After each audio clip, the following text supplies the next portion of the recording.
Olá, eu sou o Ítalo Eduardo, seja muito bem-vindo ao nosso canal. Se você ainda não é inscrito, aproveita e se inscreve, deixa o seu joinha aí para nos ajudar a compartilhar esse conteúdo cada vez mais. E o tema do vídeo de hoje é: vale a pena ter um MEI e quanto custa? Essa pergunta ela é muito corriqueira, nós escutamos isso o tempo todo dentro dos nossos escritórios e também nas redes sociais, no nosso site. Por quê? Cada vez mais as pessoas recebem informações sobre o MEI, nem sempre informações completamente precisas, e isso gera toda essa confusão. Mas nesse vídeo nós queremos tratar primeiro de alguns aspectos: quanto custa, vale a pena, compensa e tudo mais, por que foi criado o MEI, isso é muito importante para a gente entender o nosso caminho, e também quais os grandes empecilhos de ter um MEI. No final desse vídeo nós vamos falar um pouquinho sobre esses empecilhos, os problemas que o MEI pode te causar, então fique até o final e receba esse conteúdo completo. Iniciando esse conteúdo, nós precisamos entender alguns pontos sobre o MEI.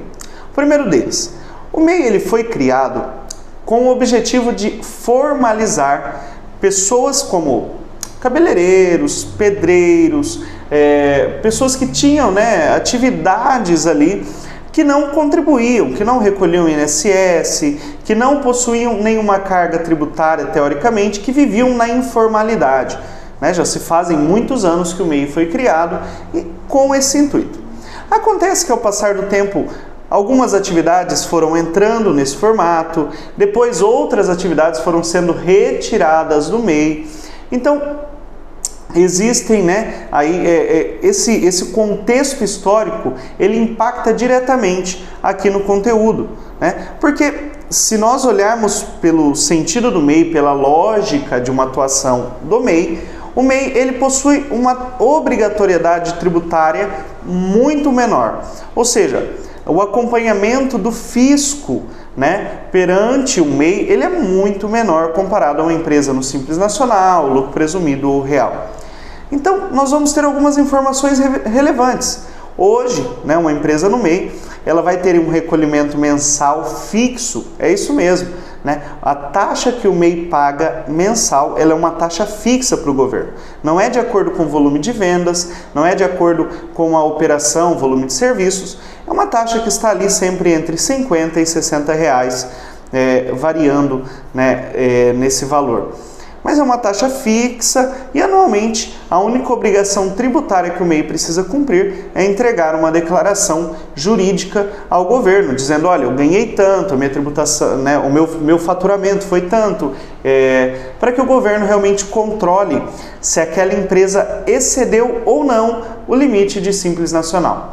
Aqui nós temos uma grande cilada, porque muitas vezes a pessoa como o MEI ele não possui em grande parte a obrigatoriedade da emissão de notas, muitas vezes o MEI ele não possui um grande controle e por vezes ele excede a venda anual ali hoje em R$81 mil, e uma vez excedendo esse valor, ele teoricamente deveria sair do MEI a partir do próximo exercício ou em alguns casos já imediatamente, mas muitas vezes por desatenção, a pessoa possuindo o MEI, ela vende no cartão de crédito, ela vende na internet, em plataformas que informam os valores movimentados à Receita, e o MEI não informa isso à Receita. Então isso expõe a um risco muito grande.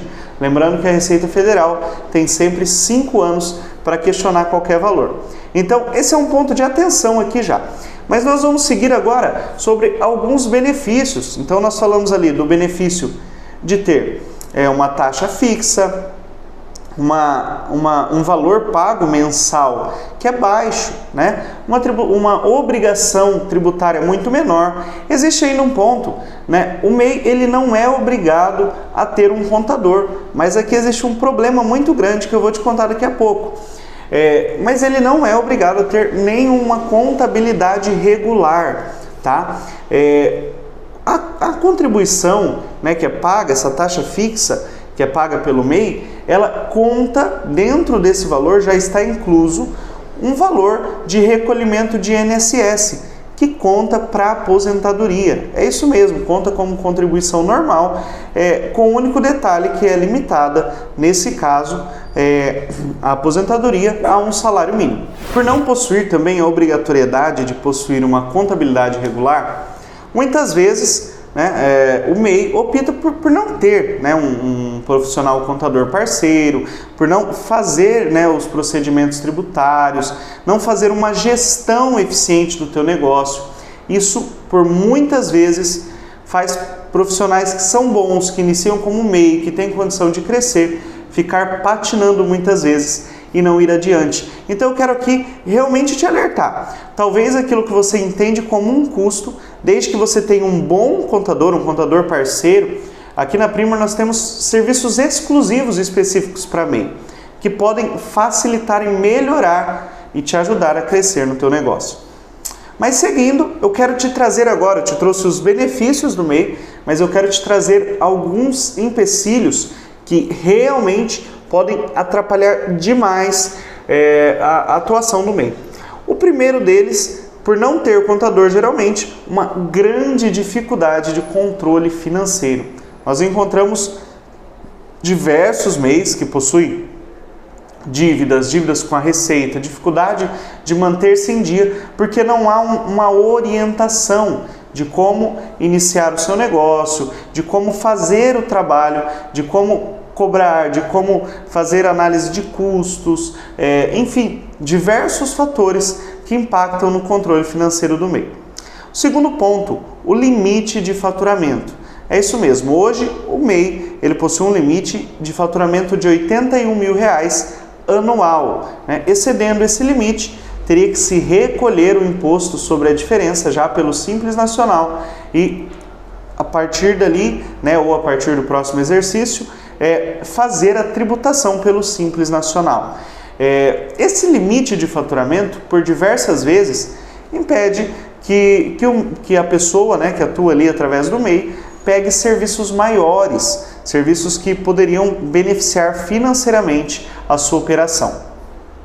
Outra limitação na questão de funcionários. O MEI só pode ter um funcionário registrado. É um limite padrão, não tem como fugir disso. Então, às vezes a pessoa começa a crescer, começa a ter uma operação bacana, ela precisa contratar, precisa de mão de obra, porém ela está limitada, tá? Outro detalhe são as atividades limitadas. Existem muitas atividades que são possíveis no MEI, porém as atividades assim que geralmente têm por hábito maior crescimento nos últimos anos, elas são vedadas no MEI. E isso realmente existe assim um grande problema, porque supondo que você queira desenvolver duas atividades no seu negócio, se uma delas não for possível ao MEI, você não poderá ser MEI. Então é uma limitação muito detalhista que pode lhe atrapalhar no seu negócio. E por último, essa é muito séria, a limitação muitas vezes diante de fornecedores e clientes. É isso mesmo, existem clientes, existem, por exemplo, áreas de serviço que não contratam MEIs por alguns requisitos. Custo maior, custo tributário maior para essas empresas, questão de confiabilidade e garantia do serviço. Supondo que seja um serviço de construção, por exemplo, uma obra grande que requer um respaldo jurídico de que aquele profissional vai dar conta, de que ele vai conseguir manter o orçamento proposto, o MEI não possui uma segurança jurídica diante do ambiente empresarial. Então, por muitas vezes, o MEI é descartado nesses processos.